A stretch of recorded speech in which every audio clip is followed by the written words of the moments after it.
ओफीरच्या भंगारान नेटून तुझ्या उजव्याक बसून आसा तीस पाटाची राणी.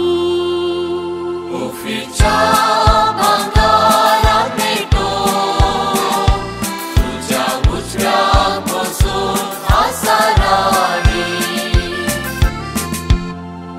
आईक दुवे आनी हांव सांगता ते चिंतून पळय. तुजो काशा लोक आनी माय बापाचें घर तूं विसर. राय तुजे सुरपायेक बोलतलो, तुजो पती तो ताची से